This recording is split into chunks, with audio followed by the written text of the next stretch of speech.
মা, বাবা যে এখনো বাড়ি এলো না। সেই সকালে কাজে গেছে, রোজ দুপুরে বাড়ি আসে। আজকে আসছে না কেন মা? বাবা কোনো বিপদে পড়েনি তো? কি সব বলছিসটা কি তুই?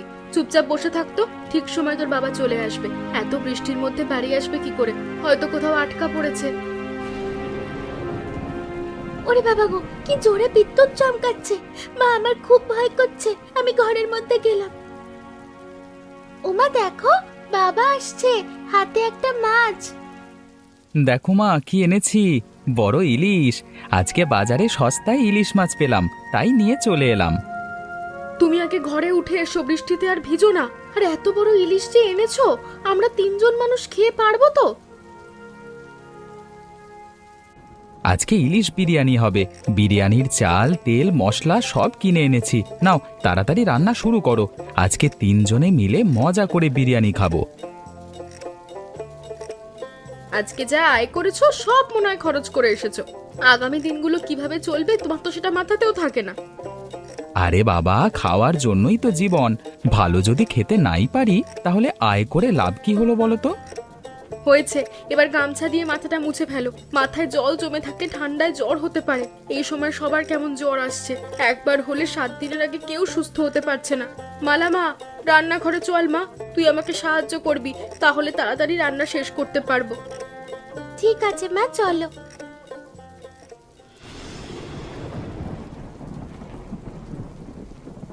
তুমিও আমাদের সাথে খেয়ে নিলে তো পারতে। বসে আছো কেন? একসাথে খাওয়ার মজাটাই আলাদা, সেটা তুমি কখনো বুঝতে চাও না। তোমরা আগে খেয়ে নাও তো, তারপর আমি খাচ্ছি। তোমাদের খাওয়া দেখলে আমার খুব ভালো লাগে। তোমার জন্য আবার বিরিয়ানি আছে তো? দেখা গেল আমাদের খাওয়া হয়ে গেল, তোমার জন্য আর কিচ্ছু থাকলো না। রান্না অনেক করেছি, তোমাদের জন্য একটু তুলে রেখেছি যাতে সকালেও খেতে পারো। অসময় আবার কে এলো? কমলা, দেখো তো কে এলো। ইলিশ বিরিয়ানি ঠিক মতো খাওয়া হবে বলে মনে হচ্ছে না। তুমি থামো তো, আমি আগে দেখি কে এলো। বিনয়, অনু, তোরা এত রাতে বৃষ্টির মধ্যে কেমন করে এলি? কেন, আমাদের দেখে খুশি হওনি বুঝি? এটা তো আমারও বাড়ি, তাই যখন খুশি তখন আসতে পারি। ভাই তুই এসেছিস, আমরা অনেক খুশি হয়েছি। কমলা কমলা, ওদের খেতে দাও। দেখ, তোর পছন্দের ইলিশ বিরিয়ানি রান্না করা হয়েছে। আমার আজকে কি যে ভালো লাগছে তোকে বোঝাতে পারবো না। ইলিশ বিরিয়ানি বেশ ভালো। এই নাকি তোমাদের সংসার চলে না, তাহলে ইলিশ বিরিয়ানি খাওয়া আসে কেমন করে? তুই এমন করে কথা বলছিস কেন? সংসারে অভাব আছে বটে, তাই বলে কি ইলিশ বিরিয়ানি খেতে পারবো না? দাদা, তোমাকে আমি একটা কথা বলি, আমরা এখন থেকে গ্রামেই থাকবো। শহরে বাসা ভাড়া অনেক বেশি। আমি যা মাইনে পাই বাসা ভাড়া দিয়েই চলে যায়। এখানে থাকবি সে তো ভালো কথা, কিন্তু গ্রাম থেকে অফিসে যেতে তোর অসুবিধা হবে না? তোর অফিস তো অনেক দূর। বুঝতে পেরেছি, তোমরা চাইছো না আমরা এখানে থাকি। শোনো দাদা, আমার ঘরটা তোমাদের ছেড়ে দিতে হবে। ঘরটা আমি আবার নতুন করে মেরামত করাবো। তোর ঘরে আমরা কেউ থাকি না, অনেক দূর থেকে এসেছিস, হাত মুখ ধুয়ে খেতে বস। 2 ভাই মিলে একসাথে ইলিশ বিরিয়ানি খাই। কতদিন একসাথে খাওয়া হয় না? খাওয়া হবে কি করে? পড়াশুনো করার জন্য আমাকে তো বাইরে বাইরে থাকতে হয়েছে। চাকরি পাওয়ার পরও গ্রামে থাকা হয়নি। গ্রামে তুই থাকতে চাসনি, বিয়েও করলি নিজের পছন্দ মতো। আচ্ছা আচ্ছা থাক, সব কথা নে। নে ঘরের চাবি নে, ধর ধর। অনু, চলো ফ্রেশ হয়ে আসি।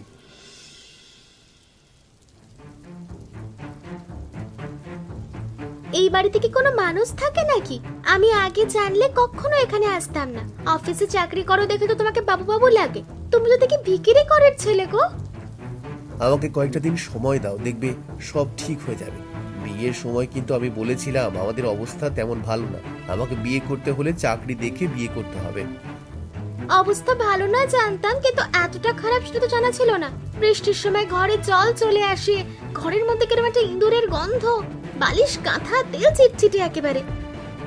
আমি ভেবেছিলাম কখনো গ্রামে আসবো না, কিন্তু বাসা ভাড়া দিয়ে শহরে থাকতে গেলে জমানোর জন্য আর কোনো পয়সা থাকে না।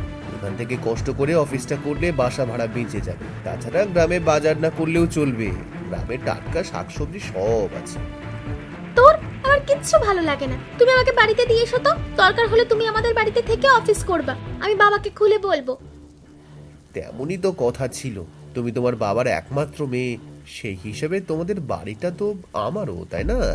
কিন্তু বিয়ের পর আমাদের আলাদা বাসা ভাড়া করে থাকতে হচ্ছে। আমার বাবা ঘর জামাই থাকা একদম পছন্দ করে না। উনি বলে শ্বশুর বাড়ি থাকলে জামাইয়ের কোনো মূল্য থাকে না। তোমার বাবার যত সব উল্টো পাল্টা কথা। যাকে, আমার খুব ঘুম পাচ্ছে, এখন একটু ঘুমাবো। সারাদিন অফিস করে অনেক ক্লান্ত। রাতে খাবে না? টেবিলের উপর খাবার ঢাকা আছে, আলু ভাজি আর মসুরির ডাল তোমার বৌদি দিয়ে গেছে। আমাদের মতো করে কাল থেকে রান্না করতে হবে। আমি চাই না দুই পরিবার একসাথে থাকতে, ওদের সাথে আমাদের যায় না। ঠিক আছে, তাই হবে। কাল তুমি খাসির মাংস আর চিংড়ি মাছ নিয়ে এসো। আমি চিংড়ি আর ইলিশ মাছ ছাড়া অন্য কোনো মাছ খাই না, তুমি তো সেটা জানো। তাই হবে। এই মেয়ে, এদিকে এসো। আমাকে ডাকছেন? আপনাকে তো আগে দেখিনি। আপনি কি গ্রামে নতুন এসেছেন? আমি প্রথম এলাম। আচ্ছা, তুমি বলতে পারবে বিনয়দের বাড়িটা ঠিক কোথায়? আমি বিনয়ের সাথে দেখা করতে এসেছি। এটাই তো বিনয়দের বাড়ি। বিনয় আমার কাকা হয়। ওই যে ঘরটা দেখছেন, ওই ঘরটাই বিনয় কাকাদের ঘর। আপনি আমার সাথে আসুন। এই ঘরে বিনয় থাকে? এটা তো মাটির ঘর। কি অবস্থা, এখানে কোনো মানুষ থাকে নাকি? তুমি বিনয়কে ডাকো, আজকে ছুটির দিন, বিনয় নিশ্চয়ই ঘরে আছে। কাকা, কাকা, তোমার সঙ্গে একজন দেখা করতে এসেছে। ও কাকা, দরজা খোলো। বাবা, তুমি ঘরে এসো। কতদিন পর তোমার সঙ্গে দেখা হলো। বাবা, তুমি এই অজপাড়াগায় কেমন করে এলে? এখানে আসা তো অনেক কষ্ট গো। আই মালা, তুই এখান থেকে যা তো।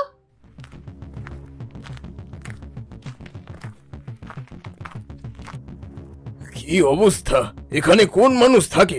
আগে জানলে এই ছেলের সাথে তোকে কোনো দিন বিয়ে দিতাম না। তুই আমার সাথে বাড়ি চল।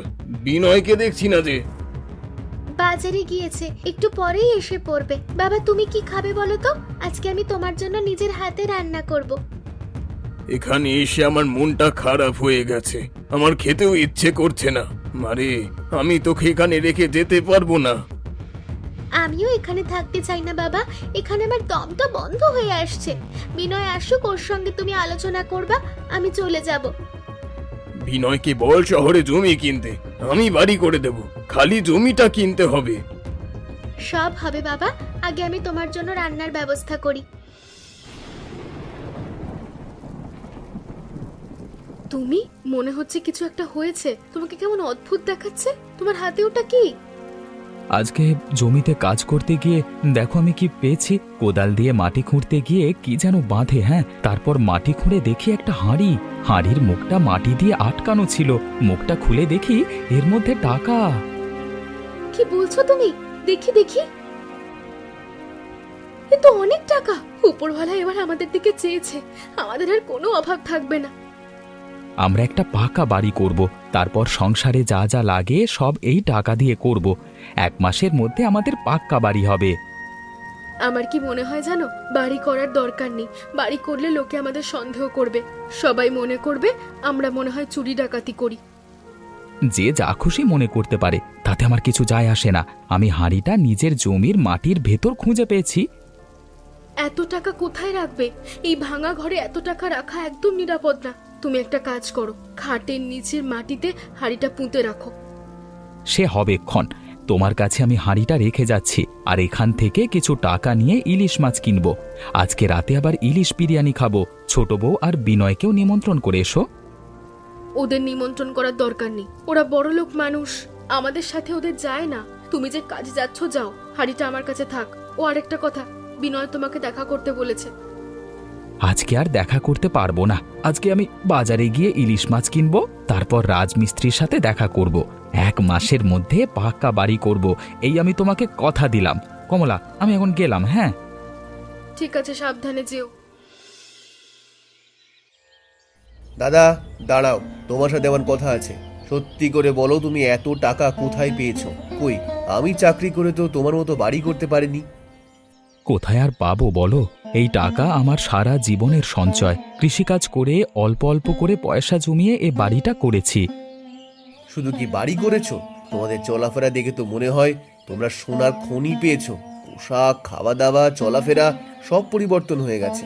আগে পায়ে হেঁটে এখানে ওইখানে যেতে, এখন তো দেখি বাইক ছাড়া কোথাও যেতেই পারো না। আমার ভালো থাকা দেখে তোর খুব হিংসে হয় তাই না? তোরাও তো বড় লোকের মতো চলাফেরা করিস, কই তোদের দেখে তো আমার হিংসা হয় না। ও বাবা, আমাদের বাজারে যাওয়ার কথা, চলো আমরা বাজারে যাই। বিনয়, তোর সাথে আমার পরে কথা হবে, আমি এখন বাজারে যাচ্ছি। ছোট বাচ্চাদের সামনে সব সময় সব আলোচনা করা যায় না, বুঝলি?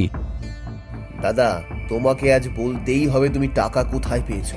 আমাকে না বললে তোমাকে আমি কিছুতেই যেতে দিব না। এ তো মহা ঝামেলায় পড়ে গেলাম। তালপুকুরের সামনে আমাদের জমি আছে, ওই জমি চাষ করতে গিয়ে টাকা পেয়েছি, মাটির নিচে হাঁড়িতে টাকা ছিল। তাই বলো, ওই জমিটা তো আমাদের দুই ভাইয়ের, তাহলে তো টাকার ভাগ আমারও পাও না, তুমি আমাকে টাকা দিবা। কেন আমি তোমাকে টাকা দেব কেন? টাকা আমি পেয়েছি, তাই আমি অন্য কারোর ভাগ দিতে পারি না। তুমি আমাকে টাকা না দিলে গ্রামে তোমার নামে বিচার বসাবো। শোনো দাদা, বিচার বসানোর আগে ভালোই ভালোই আমার টাকা দিয়ে দিবা।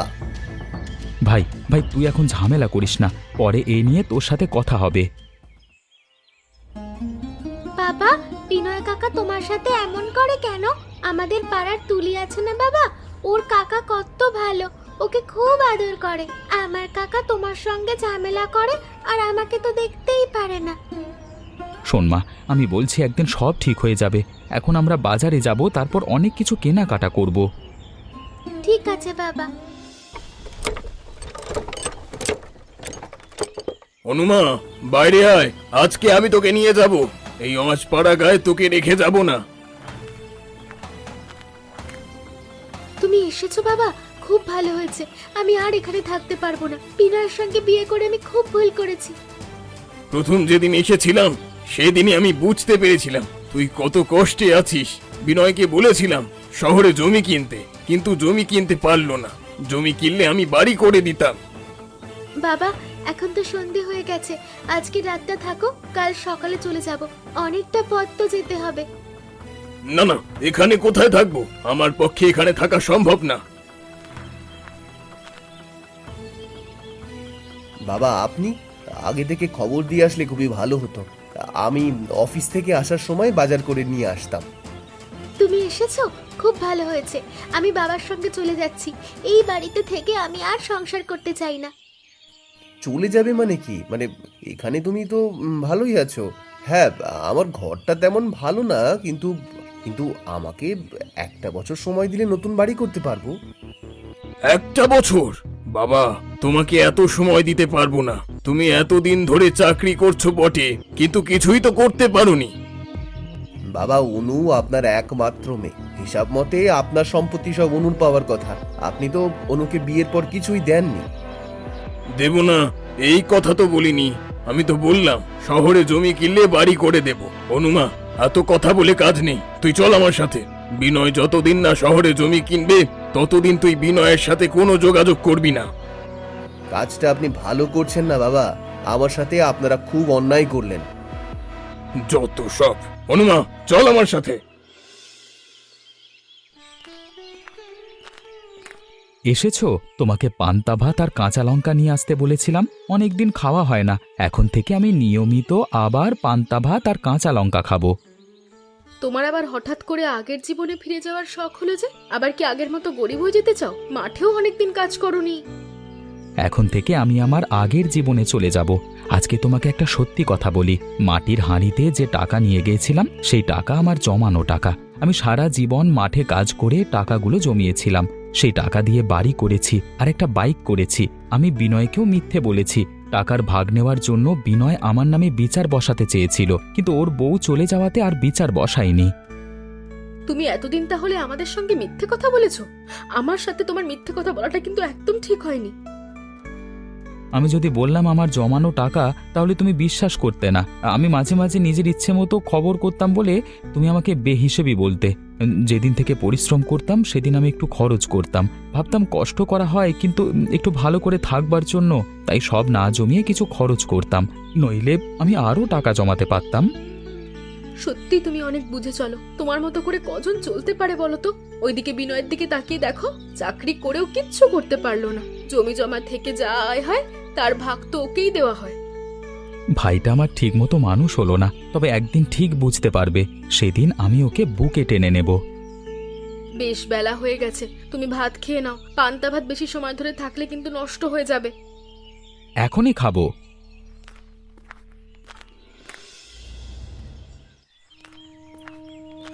বাবা তুমি এসো। হিরে মা, তোর মন খারাপ? দুপুরে ঠিক মতো খেলিও না, কি হয়েছে আমাকে বল মা। মনটা খুব খারাপ বাবা। বিনয়ের সঙ্গে এতদিন ছিলাম, সত্যি বলতে কি ওর সঙ্গে থাকতে থাকতে ওর প্রতি কেমন মায়া হয়ে গেছে। বিনয় মোটেও ভালো ছেলে না মা, ও তোকে ঠকিয়েছে। তোর পছন্দ ছিল বলে আমি তোকে ওর সাথে বিয়ে দিয়েছিলাম, নইলে ওর মতো ছেলের সাথে আমি কখনোই তোকে বিয়ে দিতাম না। আমি বুঝতে পারিনি বাবা, আমার অনেক বড় ভুল হয়ে গেছে। এখন বুঝতে পারছি পছন্দ করে বিয়ে করার ফল। মা, আমি তোকে আবার বিয়ে দিতে চাই। আমার বন্ধুর ছেলে বড় ব্যবসায়ী, তোর কথা সব জানে, জেনে শুনে তোকে বিয়ে করতে চায়। বাবা আমি এই মুহূর্তে বিয়ে করতে চাই না, আমার মানসিক অবস্থা খুব একটা ভালো নেই। তুমি আমাকে কিছুদিন সময় দাও। দেখ মা, এতদিন তুই যা বলেছিস আমি তাই করেছি। এবার আমার কথা শুনলে তোর ভালো হবে। বিজয় অনেক ভালো ছেলে, গাড়ি বাড়ি সব আছে, তুই সুখে থাকবি। আমি তোমার মতের বাইরে যাব না, তবে আমাকে কিছুদিন সময় দিতে হবে। ঠিক আছে মা, আমি তোকে সময় দেব। আর একটা কথা, এইভাবে মন খারাপ করে ঘরে বসে থাকবি না, মাঝে মাঝে ঘুরতে বার হবি। আচ্ছা বাবা। বাবা বাবা কাকা অনেক অসুস্থ, আমার সাথে কাকার ঘরে চলো বাবা। কাকা কেমন কাতরাচ্ছে। তোর কাকা অসুস্থ তুই কেমন করে জানলি?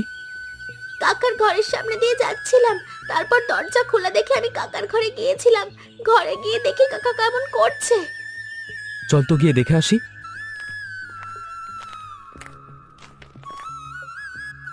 বিনয়, কি হয়েছে তোর?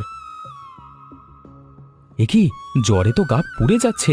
মালা, আমার ঘরে জ্বরের ঔষধ আছে, তোর মাকে বলে দিবি তাড়াতাড়ি গিয়ে ওষুধটা আন। আচ্ছা বাবা আমি যাচ্ছি। দাদা, আমার চাকরিটা নেই। চাকরি করে যা আয় করেছি সব খরচ হয়ে গেছে, এক পয়সাও জমাতে পারিনি। জমি জমা থেকে আয়ের পয়সা যা তুমি দিতে তাও খরচ হয়ে গেছে। এখন আমার উপায় কি হবে দাদা? তুই চিন্তা করিস না, আমি তো আছি। আমি থাকতে তোর কোনো অসুবিধা হবে না, তোকে এখানে থাকতে হবে না। এখন থেকে তুই আমার পাকা বাড়িতে থাকবি। দাদা, আমি তোমার সাথে অনেক খারাপ ব্যবহার করেছি, তুমি আমাকে মাফ করে দাও। তোমার সাথে খারাপ ব্যবহার করার ফল আমাকে ভোগ করতে হচ্ছে। বাবা এই নাও জ্বরের ওষুধ। ভাই, এই ওষুধটা খেয়ে নে, দেখবি কিছুক্ষণের মধ্যে জ্বর একেবারে কমে যাবে। দাদা, আমার বেশ ভালো লাগছে। দাদা, আমি এখন থেকে তোমার সাথে জমি জমা দেখাশোনা করব, হ্যাঁ? ঠিক আছে ভাই, তাই হবে। বিজয় যে এতটা খারাপ আমি আগে জানতাম না রে মা, এই জন্যই তোকে বিয়ে করাতে রাজি হয়েছিলাম। আমিও সেটাই ভাবছিলাম বাবা, একজন বিবাহিত মেয়েকে কেন বিয়ে করতে রাজি হবে। বিজয় আগেও 2টা বিয়ে করেছে, বদমাস একটা। ভাগ্যি সব জেনে গিয়েছিলাম অবৈধ ব্যবসার সাথে জড়িত। গতকাল রাতে পুলিশ ধরে নিয়ে গেছে। পুলিশে না ধরলে তো ওই বদমাস ছেলেটার সঙ্গে তুমি আমাকে বিয়ে দিয়ে দিতে। আমাকে আর লজ্জা দিস না মা, তোকে বিনয়ের হাতে তুলে দিতে পারলে আমার শান্তি হবে। ইচ্ছা করলে বিনয়কে নিয়ে আমার বাড়িতে থাকতে পারিস। মাঝে মাঝে তোমার বাড়িতে থাকবো, তবে চেষ্টা করব গ্রামে মানিয়ে চলার। আবার বৃষ্টি শুরু হলো, এত বৃষ্টির মধ্যে গাড়ি চালাতে খুব অসুবিধা হয়। এই তো প্রায় চলে এসেছি, বাড়িটা দেখাও যাচ্ছে। এখানে গাড়িটা রাখো বাবা। বেশ বেশ। তোমরা একা একা খাচ্ছ, আমাকে তোমাদের সাথে নিবে না? তুমি এত বৃষ্টির মধ্যে কেমন করে এলে? না আসলেও পারতে, আমার চাকরি চলে গেছে। আগের মতো তোমার শখ আমি পূরণ করতে পারবো না। আমার কোনো শখ তোমার পূরণ করা লাগবে না, তুমি যেভাবে রাখবে আমি ওভাবেই থাকবো। দাদা দিদি, তোমরা আমাকে আশ্রয় দিবে না? অবশ্যই দেব বোন, আয় আমাদের সাথে খেতে বস। আর একটা কথা, এই দাদা তোর পাশে সব সময় থাকবে। তোমার মতো একজন দাদা থাকতে আমার আর কোনো চিন্তা নেই। দাদা বোনের অনেক কথা হয়েছে, এবার সবার সাথে বসে ইলিশ বিরিয়ানি খাওয়াটা শুরু কর দেখি। আমি কিন্তু ইলিশ বিরিয়ানি খুব ভালো রান্না করি। সে আর বলতে, প্রথম যেদিন এসেছিলাম সেই দিনই ইলিশ বিরিয়ানি খেয়ে বুঝতে পেরেছিলাম তুমি অনেক ভালো রান্না করো ইলিশ বিরিয়ানি। এখন থেকে আমাদের সুখের সংসার শুরু। বিপদে আপদে এক ভাই আরেক ভাইয়ের উপর ঝাঁপিয়ে পড়ব। একদম দাদা। বলুন দেখি, আবার কিসে করে অনেক টাকা নিয়ে এসেছিল? সঠিক উত্তর কমেন্ট করে জানাবেন আর আমাদের চ্যানেলটাকে সাবস্ক্রাইব করতে ভুলবেন না।